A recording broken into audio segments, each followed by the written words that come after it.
네, 우리가 이제 실제, 셀프 스터디 방법이 어떻게 되는지에 대해서 이론적인 걸 살펴봤는데요.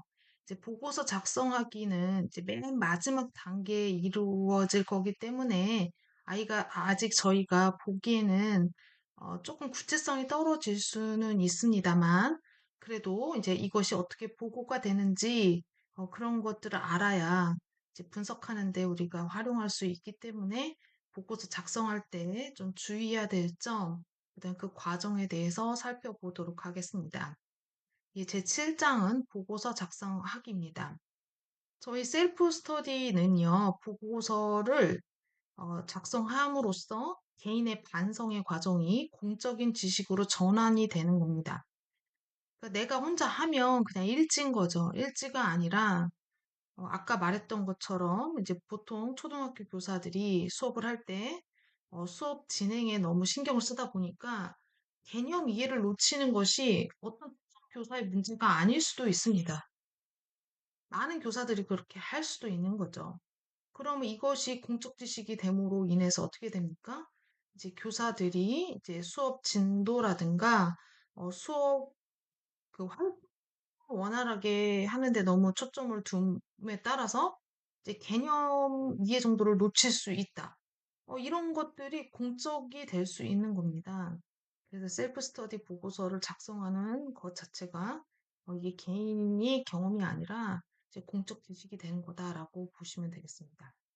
그래서 사마라스 이제 우리가 계속 의존하고 있는 이제 대표적인 셀프 스터디 학자죠.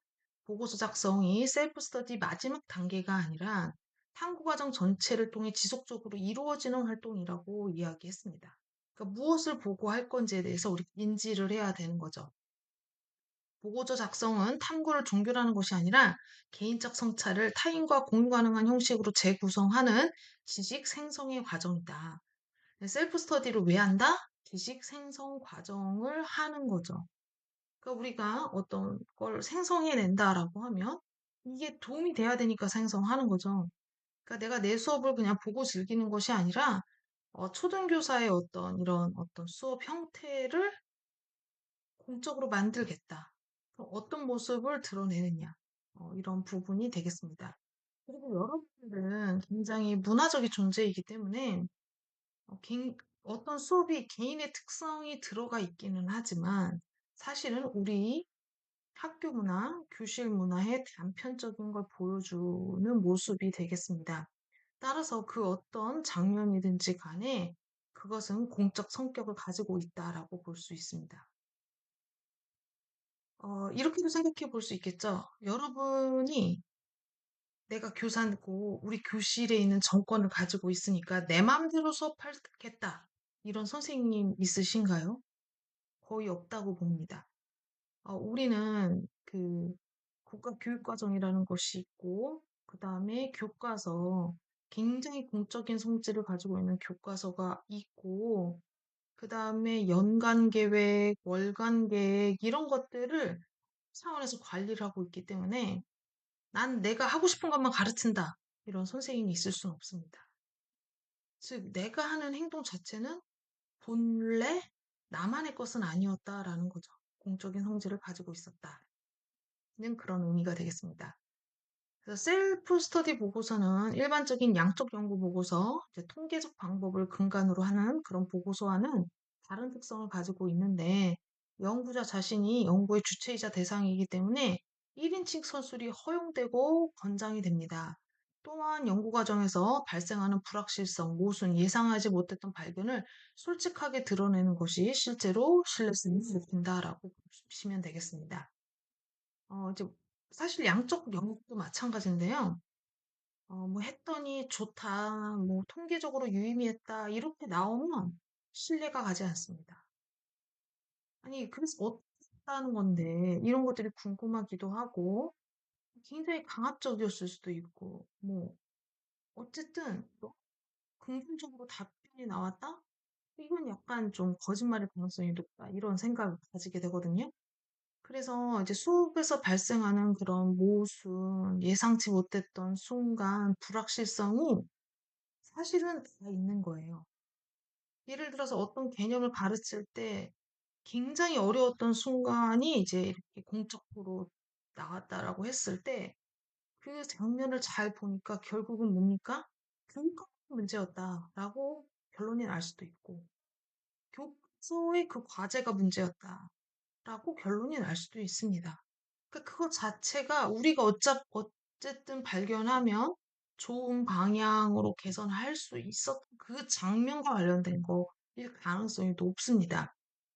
따라서 이제 셀프 스터디를 할 때, 아, 저 부분은 내가 잘못했어. 그러니까 말하지 말아야지라고 하는 게 아니라 저 부분은 왜 저런 일이 일어났을까를 드러냄으로써 오히려 공적인 어떤 그런 문제점을 드러내는 그런 모습이 될 수 있습니다. 그래서 이제 굉장히 이제 절차적인 얘기를 해왔는데, 실제로 이제 그 크리티컬 프렌드하고 이렇게 인터뷰를 통해서 수업에서 이런 일이 있었고, 이렇게 했습니다라는 그 과정을 다 서술하는 때요. 솔직하게 말씀을 해 주셔야 돼요. 이것을 봤는지 못 봤는지.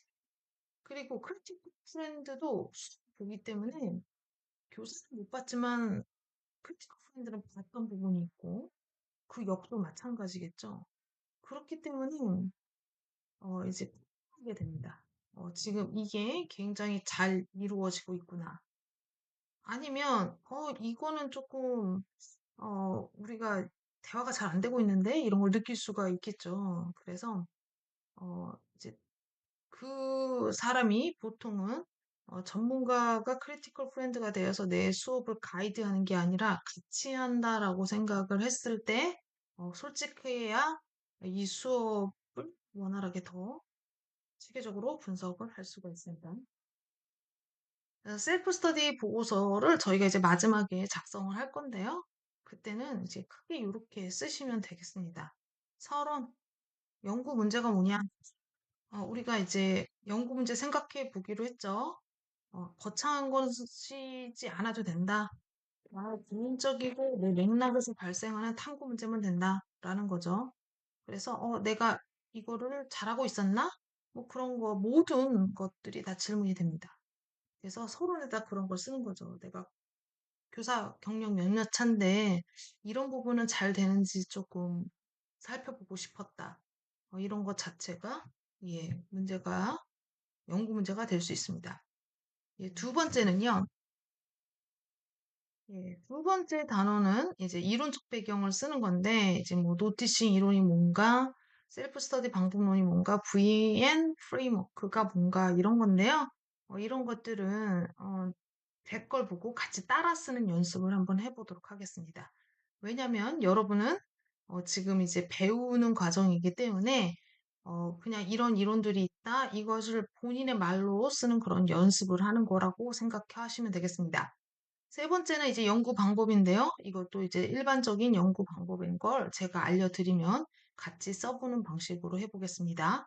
그다음 네 번째 연구 결과 이제 이 부분이 사실은 메인입니다. 이런 것들은 저희가 이제 쭉 학습해 가면서 이렇게 좀 정리화된 그런 틀들을 이제 배우어 나가시면 되는데, 사실은 이거는 이 연구에서만 할 수 있는 거죠.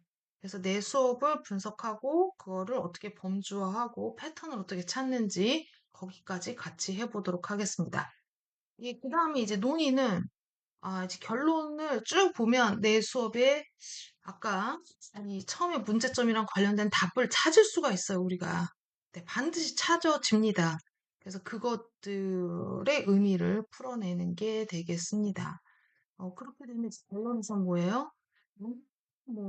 당연히 이제 특정 시츄에이티드 된 거다. 뭐 이런 것들이 있지만, 결국은 뭡니까? 시사점이 있어요. 이거는 아무리 봐도 이제 그 교육 과정에 공백이 있는 것 같다. 아니면 교과서의 어떤 이런 것들은 문제가 있는 것 같다. 뭐 이런 거 나와도 됩니다. 이제 개인적인 것도 가능하겠죠. 나는 다음에 무엇을 조금 더 열심히 해야 되겠다. 라는 부분을 보는 방식으로 하게 됩니다. 그래서 저희가 이제 실제로 수업 분석하기 전에 선생님들이 생각하는 거다. 그다음에 수업 지도안을 짜고 수업한 날 동영상을 찍고 연구 노트를 작성하는 거다. 라고 말씀드릴 수 있겠습니다.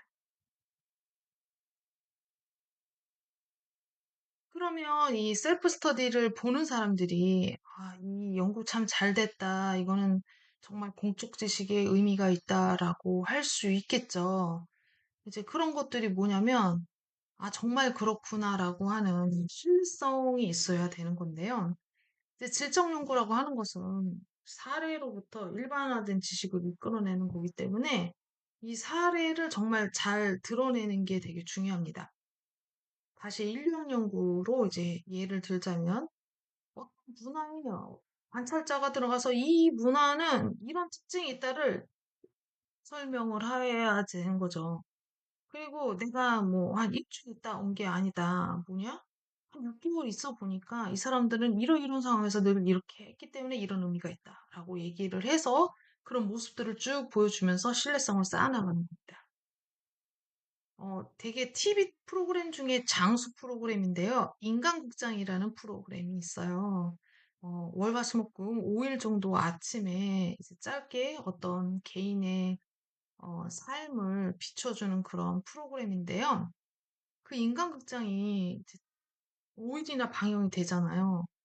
그러면 뭐 대충 생각해도 한 5일 정도를 막 연속 촬영을 하고, 그거를 편집을 해서 뭐 이렇게 짧게 뭐 30분짜리 5일을 방영을 좋겠는데, 신뢰가 쌓이지 않는다는 거예요. 그러니까 PD가 처음에 가가지고 하면 그 참가자들이 굉장히 이제 가식적이고 어색하고 조금 평소와 같지 않은 모습을 보여준다고 해요. 그래서 처음 찍는 씬은 다 쓰지 않는다라고 합니다. 그리고 뭐 한 분 이상 같이 이제 있으면서 이제 그 신빙성 있는 이 사람의 삶을 보여주기 좋은 장면을 선택을 하는 거죠. 그리고 선택된 장면들을 이렇게 편집을 해서 보여주는 게 인간극장입니다. 인간극장 잘 말하면 질차 연구하는 거라고 볼 수 있어요. 이 삶에 이 사람이 가지고 있는 삶의 가치관이나 뭐 패턴이나 성공 요인이나 아니면 지금 이걸 극복하는 과정이나 이런 것들이 이 사람의 삶에 어떻게 묻어나 있는지를 계속 보는 거죠. 그리고 처음에는 버린다. 그리고 그 이후에 있는 장면들을 선택한다. 뭐 이런 거거든요. 그래서 이제 선생님들 수업에서도 사실은 이게 정말 이 사람의 수업을 보여주는 거다. 이런 것들이 드러나야 된다라고 볼 수가 있습니다. 그래서 이제 여러 가지 방법이 있는데 대학적으로 검증하는 방법이 있습니다. 무슨 얘기냐면 트라이앵귤레이션, 트라이앵글, 트라이앵글 뭐죠? 네, 삼각형입니다. 그래서 삼각형처럼 만들어 나간다라는 것은 우리가 이제 이렇게 책상이 있다고 쳤을 때 다리가 세 개가 있으면 책상이 됩니다. 다리가 두 개가 있으면 어떻게 됩니까?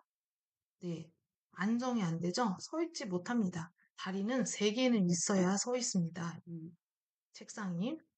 다리가 네 개면 더 좋아요. 다리가 네 개면 뭐 더 안정감은 있지만 다리 네 개인 이 탁자의 경우에는 약간 이게 삐걱삐걱하기 때문에 이 다리 길이를 맞춰야 하는 또 문제가 있습니다. 그래서 다각검증이라고 하는 것은 어, 총 3개 정도로 얘를 뒷받침해야 된다라는 얘기예요. 4개, 5개, 6개 있어도 됩니다. 그런데 요 기둥이 너무 많으면 이제 얘네들 균형을 잘 드러내서 보여주는 게 너무 어려워지게 돼요. 근데 두 개는 약 편중될 수 있습니다. 그래서 3개 정도로 이제 검증을 해라라고 하는 거죠. 그래서 3개 정도 검증한다는 것은 뭐 여러 가지가 있는데 수업 동영상, 교사의 일지, 그 다음에 크리티컬 프렌드의 일지, 이러면 벌써 이제 뭐 세 가지가 생기잖아요? 이렇게 세 가지 이상의 자료를 사용을 해서 다각도로 이 장면을 보여주면 됩니다. 그 다음에 구성을 한긴 이 멤버들이 이제 체킹해 주는 거라서 뭐 학생들의 인터뷰를 섞는 방법을 써도 됩니다. 그리고 이제 다각 검증 방법 중에 하나가 이제 크리티컬 프렌드와의 대화가 있을 수 있고, 그 다음에 크리티컬 프렌드가 이렇게 여러 명 있을 수도 있는 거죠. 그럼 더 좋습니다. 여러 명하고 얘기를 해서 이렇게 얘기했다라고 하면 조금 더 그 크레딧이 올라가는 그런 효과가 있을 수 있고요. 맥락이 줘야, 아, 이런 맥락에서는 이런 일이 일어날 수 있구나를 일반화할 수 있거든요. 그래서 전이 가능성이다라고 해서 이 교실에서 이 수업에서 이렇게 했던 것들에 대한 그 개연성 있는 상황을 맥락을 이제 기술해 주는 것이 중요하다라고 볼 수 있습니다. 뭐 ADHD가 있는 학급의 뭐 관리라든가 그러면은 그 학생이 그 정도를 기술을 잘 해줘야 아, 관리에서 이런 문제가 있겠구나라고 예측하면서 이 수업을 볼 수 있기 때문입니다. 그 다음에 이제 의존 가능성은 이제 같은 얘기인데요. 이제 똑같은 결의 결과가 나와야 아, 이 수업이 그렇구나, 정말 그렇구나라고 이야기를 하기 때문에 교사의 톤이 바뀌거나 그렇게 해서는 안 된다. 이런 얘기가 되겠습니다. 그럼 이제 프렌드가 옆에 있어주는 것 자체가 사실은 편견을 어느 정도 이제 만회해준다라고 보시면 되겠습니다. 우리가 신경 써야 될 것은요, 이 명령 맥락을 기술하는 거고요. 그 다음에 트라이앵귤레이션 하는 거는 셀프 스터디뿐만이 아니라 모든 질적 연구에 해당하는 거다라고 보시면 되겠습니다. 그러니까 뭐 어떤 프로그램이 좋다, 나쁘다를 세 사람의 사례자를 가지고 하는 거죠. 그래서 TV 같은 데도 뭐 의학 프로그램 이런 데 보면요. 뭐 뭘 먹어서 좋다 이럴 때 사례가 한 세 개 정도는 나옵니다. 이런 이유가 있다라고 보시면 되겠습니다. 그리고 이제 이 VN 다이어그램을 이제 저희가 이제 그리게 될 건데요. 이거 그리는 방법은 제가 아주 구체적인 사례를 가지고 다시 이제 설명드리겠습니다. 근데 다이어그램일 때 반드시 일단 맥락을 먼저 쓰고요. 맥락을 쓴 다음에 다이어그램을 그리게 됩니다. 다이어그램은 보통 이제 세 가지를 기준으로 하는데 이렇게, 이렇게, 이렇게 쓰게 됩니다. 어, 이렇게 쓰게 되는데요. 뭐냐? 이제 이런 장면이 있고, 이 장면을 그리니까 계획했다. 그리고 이 장면을 그대로 실행했고, 이것이 의미가 있었다. 근데 왜 의미가 있냐? 뭐, yes였기 때문에 또는 no였기 때문에 이렇게 쓰고요. 그다음에 이 장면에 대해서 이렇게 해석했기 때문에 나는 이렇게 아니, 의사결정했다. 이렇게 쓰게 됩니다. 그 다음에 보면 나와요. 어떤 교사는 뭐 1유형만 많이 나오고 어떤 교사는 뭐 3유형만 많이 나오면 그 교사의 어떤 특징이 되는 거겠죠. 그리고 이 의사결정한 것과는 관찰 중에 의사결정한 것과의 차이가 나타날 수 있습니다. 그럼 이 교사에도 수업의 특징이 명백하게 나올 수 있고요. 그런 부분에서 이 교사는 어떤 신념이 있었는지 이런 것들을 저희가 관찰을 할 수가 있어요. 그래서 그 맥락을 쓰고 이제 같이 이거 분석하는데 분석할 때는 저랑 선생님들이 같이 하도록 하겠습니다.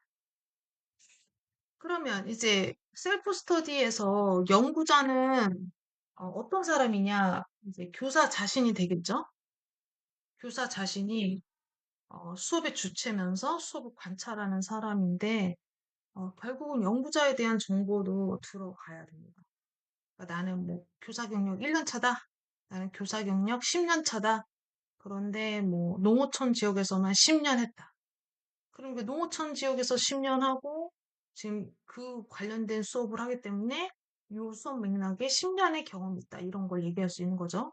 아니면 교사 경력은 뭐 15년인데 대도시에서 뭐 한 14년 있고 지금 요 농어촌에서 1년이다라고 하면 어쨌든 수업에 대한 맥락은 정확하게 알 수 있지만 요 지역 학생들에 대한 특징에 대해서는 좀 잘 모를 수도 있잖아요. 그러니까 이런 것들이 이 맥락 안에 다 들어가 있기 때문에 교사 자신에 대해서도 되게 중요한 정보가 되겠습니다. 그래서 교사는 이런 사람이다라고 해야 이 수업을 이해하는데 조금 더 도움이 된다라고 볼 수 있겠습니다.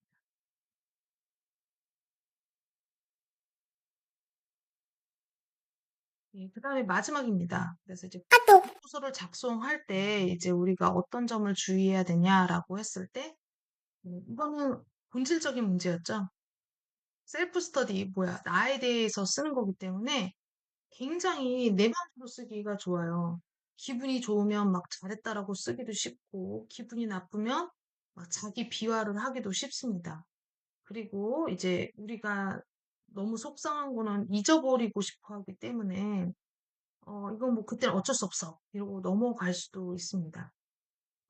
근데 이렇게 되면 다음을 위한 어떤 경험이 되는 건 아니잖아요. 우리는 그런 경험이 필요한데, 그래서 그런 것들이 굉장히 이제 경계해야 된다라는 거죠. 그래서 우리가 이런 다이어그램을 이용해서 이제 우리가 수업을 분석을 할 건데, 그렇게 하게 되면 이제 얘를 하면서 밖으로 못 나가게는 됩니다. 물론 완전 못 나간다라고 말할 수는 없지만 그냥 혼자 나레이션을 하는 것과는 다르죠. 이 장면이 왜 의미가 있었냐? 의사결정은 왜 그렇게 했었냐라고 하면 내가 알고 있는 것과 내가 생각하는 것이 드러나기 때문에 얘네들 사이에 그 논중 관계를 찾아야 되기 때문에 그냥 한없이 자기 칭찬이나 한없이 자기 비하로 가는 것을 이제 받게 돼주는 그런 역할을 한다라고 보시면 되고요. 그 다음에 이제 수업 관찰이나 일어나는 이제 교사의 순간적인 어떤 생각들도 되게 중요한 정보가 되기 때문에 그런 것들이 그때그때 적어 놓는다면 네, 자기 합리화에 빠지는 것을 조금 막을 수 있다. 이렇게 보시면 되겠습니다. 엑스플레이너는 뭐냐면요. 수업이 이제 40분인데 40분을 다 줄줄줄줄 쓸 수는 없어요. 그래서 저희가 에피소드를 선택을 많이 하는데 저는 어떻게 이제 물어볼 거냐면 수업을 쭉 관찰하면서 의미 있는 거를 선택하라고 합니다. 제가 그 기준이 뭐냐? 교사가 보기에 저 장면은 의미 있다라고 생각하는 걸 선택하는 겁니다. 그러니까 작게 나올 수도 있고 많이 나올 수도 있어요. 막 나게 40분 수업에서 나올 수도 있습니다. 이제 제가 이 부분은 그냥 교사가 자신의 신념이나 행동 패턴을 드러내는 거기 때문에 교사가 의미 있다고 노티싱 되는 부분은 모두 선택한다라고 했기 때문에 저희는 따로 밝힐 필요는 없을 것 같아요. 그냥 내 수업을 노티싱 하는 것 자체이기 때문에 그렇습니다. 그다음에 크리티컬 프렌드와의 협력 과정을 기술을 한다. 어떤 질문을 받았고 그 질문에 해석에 어떤 영향을 미쳤는지를 쓰는 건데요. 이런 것들은 지금 연구 방법론으로 다 미리 구현이 되었다라고 볼 수가 있겠습니다. 그다음에 이런 결과가 공적 지식으로 드러나는 거기는 하지만 과잉 일반화되지는 않습니다. 그리고 이거는 이제 쓰는 사람들이, 읽는 사람들이 이제 어느 정도 자기 수업에 갖다 쓸 수 있느냐를 판단하는 거지, 제가 일부러 너무 많이 부풀리면, 조금 과장하는 느낌이 좀 들 수 있겠죠. 그래서 이 셀프 스터디 결과가 내 특정 맥락에 대한 결과이며, 이러이러한 경우에는 조금 유사하게 활용될 수 있다. 이 정도로 우리가 결과를 가져갈 수 있습니다. 그래서 저도 이런 사례를 지금 많이 수집을 하고 있는데, 아까 제가 사례 4개를 말씀드렸잖아요. 해보니까 이런 유형들이 많이 나온다라고 해서 이제 나타난 예시들이 몇 가지 있었는데, 이런 예시들이 매년 나온다. 그러면 제가 어떤 생각을 하냐? 아, 이거는 단순히 개인의 문제가 아니구나. 이렇게 생각할 수가 있겠죠. 그래서 이런 사례가 계속 모인다면 그때부터는 이제 일반화될 수 있습니다. 그래서 셀프 스터디도 이제 많이 이제 공적화 된다면 뭐 학회 같은 데서 발표하는 것들이 해당이 될 텐데요. 그렇게 된다면 네, 그 다음에는 이제 전이 가능성이 있다. 이렇게 볼 수 있겠습니다.